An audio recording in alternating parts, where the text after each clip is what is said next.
Nous sommes là pour dire une nouvelle fois, ce n'est pas la première, notre opposition persistante au projet de loi Macron, qui est un projet qui vise à généraliser de fait le travail du dimanche dans les commerces. Et le problème, c'est qu'on ne va pas le généraliser uniquement dans les commerces. Tout le monde imagine assez facilement que si les commerces sont ouverts tous les dimanches, eh bien, il va falloir derrière faire travailler les agents de nettoyage, les crèches, les services financiers, etc. Donc tout le pays voit disparaître avec cette loi Macron à terme son jour de repos commun au profit d'intérêts mercantiles qui sont ceux des grands groupes de la distribution. Alors, ils se mettent souvent du point de vue du consommateur en disant que ça lui permettra de pouvoir faire ses courses le dimanche. On en oublie un petit peu que derrière il y a des gens qui travaillent. Quel est votre avis alors sur la question, sur ce type d'argument? Alors les consommateurs, de deux choses l'une, soit ils sont de repos le dimanche et dans ce cas-là, effectivement, ils peuvent se libérer pour aller dans les magasins.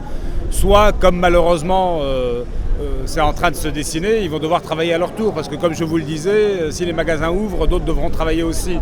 Ça, c'est la première raison pour laquelle on pense que c'est une farce, cette histoire de consommateur. La seconde, c'est que dans les magasins, de deux choses l'une, soit on répartit les effectifs différemment en concentrant des salariés le dimanche, et dans ce cas-là, il y aura moins de gens dans les magasins pour servir les clients en semaine, soit il y aura des embauches, ce à quoi je ne crois pas, mais c'est possible. Et dans ce cas-là, ça va se répercuter sur le prix de vente. Donc c'est le consommateur qui va payer au bout du compte. Et puis dernière chose, en concentrant au profit de la grande distribution le commerce, parce que c'est la grande distribution qui veut ses ouvertures le dimanche, ce n'est pas les petits commerçants qui ne veulent pas suivre.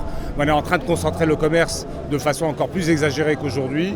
Et ça ne se fera certainement pas au bénéfice du consommateur.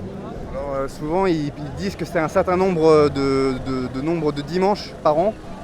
Est-ce que vous craignez que ça se généralise au fur et à mesure?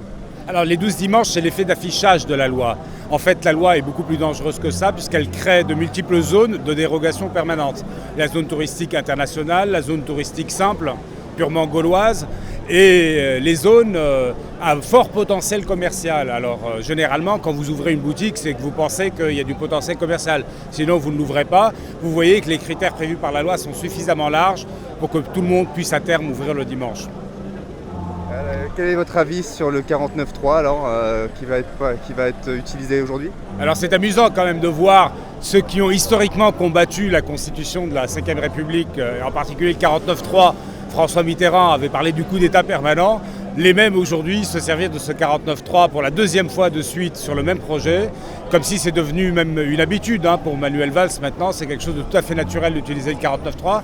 J'attire quand même votre attention sur une chose, c'est que le 49.3 ne sert plus aujourd'hui que d'arme antisociale, puisque la dernière fois qu'il a servi c'était pour le CPE, et il ressort aujourd'hui à l'occasion de la loi Macron, qui est une loi de régression sociale, qui non seulement s'attaque au repos des salariés dans le commerce le dimanche, mais s'attaque à la justice prud'homale, à l'inspection du travail, au droit du licenciement économique et à tout un tas d'autres choses encore. Macron, ta loi, on n'en veut pas. Macron, ta loi, on n'en veut pas. Notre Premier ministre, qui est devenu le premier emploi fictif de ce pays, qu'il a fait voter par un 49.3 une loi scélérate contre sa fraction fraternelle. Ceux qui ont voté pour toi, Premier ministre, ils sont dans la rue aujourd'hui. Tu travailles pas pour le MEDEF, tu as été élu par la gauche. Alors je te rappelle ce que c'est que la gauche. La gauche et tous ceux qui ont besoin d'un travail pour vivre. C'est pas ceux, c'est pas les autres.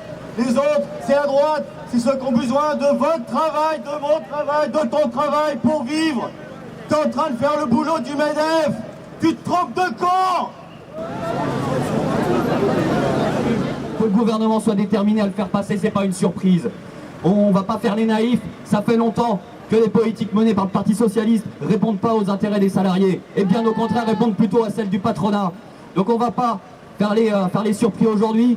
Maintenant, le gouvernement l'a affirmé, il va utiliser le 49.3, il va aller jusqu'au bout. On va pas être surpris, nous de notre côté, on va réaffirmer aujourd'hui et on va se donner les moyens de continuer nous aussi jusqu'au bout. C'est une question de mot d'ordre les camarades. S'il le passe par le 49.3, on dira plus retrait, on dira abrogation. Mais on continuera jusqu'à l'abandon du projet Macron. Merci les camarades. Combat, ce n'est qu'un début. Continue le combat. Notre de force.